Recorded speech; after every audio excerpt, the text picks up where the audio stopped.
Bon, eh bien, salut les amis, c'est le Gros Dino, j'espère que vous allez bien. Et nous sommes là aujourd'hui pour parler de la banlist, puisque ça y est, elle est enfin arrivée. La banlist sera donc effective à partir du 1er janvier 2024. Et honnêtement, on l'attendait, je pense que ça va changer la méta, puisque énormément de decks ont été touchés via cette banlist. Allez, sans plus attendre, on affiche tout de suite les cartes qui ont été touchées, les cartes que l'on ne reverra plus puisqu'elles sont bannies. Et on va attaquer par Isolde. Isolde qui était joué dans Chevalier Noble, donc dans Efer Noble. On l'avait aussi dans Mikanko. Isolde, ça y est, c'est terminé, ça s'en va.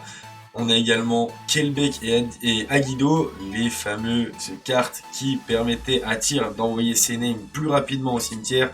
C'est terminé également, elles sont donc maintenant bannies. On n'entendra, je pense, plus forcément parler de Tyr Element. Et on a également Matmec Circular qui s'en va et qui prend un petit hit au passage. Voilà, ça y est, on élimine déjà une première grosse partie des decks. Mais ce n'est pas tout, puisque on va parler maintenant des decks limités, ou là, des cartes limitées, pardon, où là, nous avons Zarkenby, Rivalry, Gozen Match. Ça y est, les trois cartes, les trois cartes qui honnêtement bloquaient la méta. Eh bien, je pense notamment au deck runique, dit cancer, les cartes qui empêchaient de jouer. Eh bien, elles descendent à un exemplaire de chaque. Donc, honnêtement, pas se mentir, ça fait du bien. Le petit deck également, Sunavalon qui prend un hit avec Dryas, limité à un exemplaire.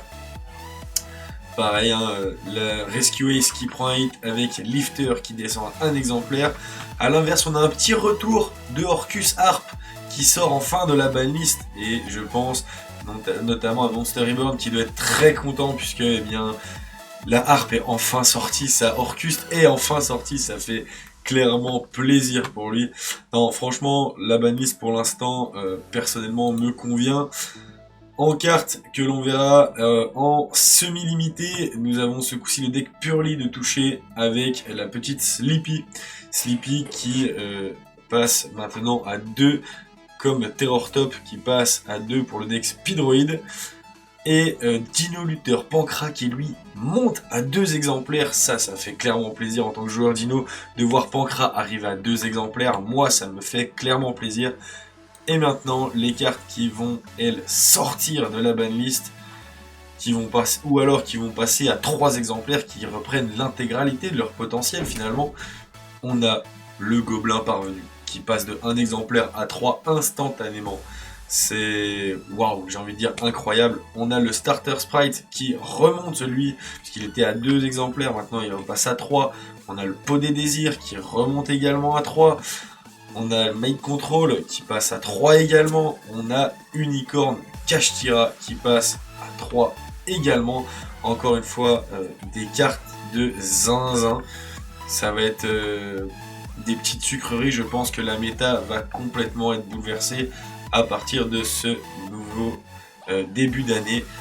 Donc honnêtement, hâte de voir les petites dingueries, les petites sucreries qu'on va pouvoir voir pour ces nouveaux tournois de l'année 2024. Sur ce les amis, je vous dis à la prochaine. Allez, portez-vous bien. Ciao.